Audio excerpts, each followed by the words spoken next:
Global news বাংলায় স্বাগতম। আজ আমরা আল্লাহর অস্তিত্ব সম্পর্কে এক সাম্প্রতিক দাবি এবং সেটি নিয়ে বিজ্ঞান ধর্ম বিতর্ককে বিশ্লেষণ করব। বিজ্ঞানের সঙ্গে ধর্মীয় বিশ্বাসী ভাবনা কখনো একই ধারায় চলে না, কারণ বিজ্ঞান মানেই যুক্তি দিয়ে বিচক্ষণ করা।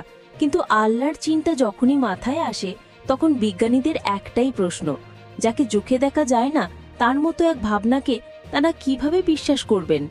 এবার এর উত্তর খুঁজতেই আল্লাহর অস্তিত্ব নিয়ে বিস্ময়কর এক দাবি করেছেন হার্ভার্ড বিশ্ববিদ্যালয়ের বিজ্ঞানী।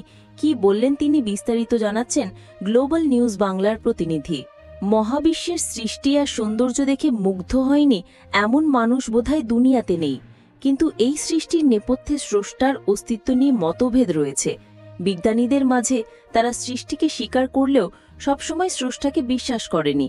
তাই পৃথিবীর শুরু থেকে এর কারিগরকে খুঁজতে গবেষণা চালিয়ে যাচ্ছেন বিজ্ঞানীরা।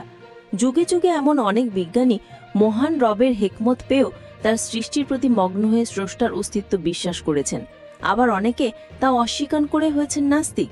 তবে এবার গাণিতিক সূত্রের মাধ্যমে সৃষ্টিকর্তার অস্তিত্ব প্রমাণ করা সম্ভব বলে দাবি করেছেন হার্ভার্ড বিশ্ববিদ্যালয়ের গবেষক ও জ্যোতির্বিজ্ঞানী ডক্টর উইলিসন।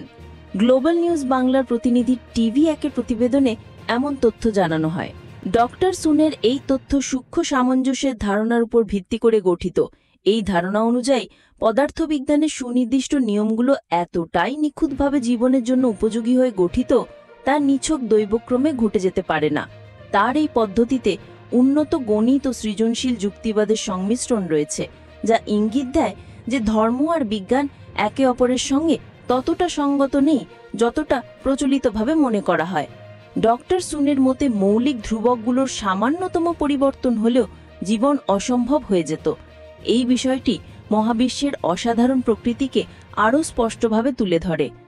সুন তার গবেষণায় 1963 সালে বিখ্যাত পদার্থবিদ ও কেমব্রিজের গণিতবিদ পল ডিরাকে উত্থাপিত একটি অনুমানের উপর ভিত্তি করেছেন। ডিরাকের গবেষণায় এমন নিখুঁত মহাজাগতিক নিয়মগুলোর কথা বলা হয়েছিল যা জীবনের অস্তিত্বকে সম্ভব করে তুলেছে। হার্ভার্ড বিশ্ববিদ্যালয়ের এই গবেষক জানান, মানুষের জীবনে আলোকবর্তিকা হয়ে থাকা অসংখ্য শক্তির উদাহরণ রয়েছে। সৃষ্টিকর্তা এই আলো দিয়েছেন যাতে মানুষরা এই আলোর পথ ধরে সর্বোচ্চ চেষ্টা করতে পারে। এ সময় ডিরাকের 1963 সালের তত্ত্বের দিকেও ইঙ্গিত করেন তিনি। বিখ্যাত পদার্থবিদ ডিরাক বলেছিলেন, এটি প্রকৃতির অন্যতম মৌলিক বৈশিষ্ট্য যে মৌলিক পদার্থ বৈজ্ঞানিক নিয়মগুলো অত্যন্ত সৌন্দর্য ও শক্তিশালী গাণিতিক তত্ত্বের মাধ্যমে বর্ণনা করা যায়। মানুষদের এটি গ্রহণ করতেই হবে।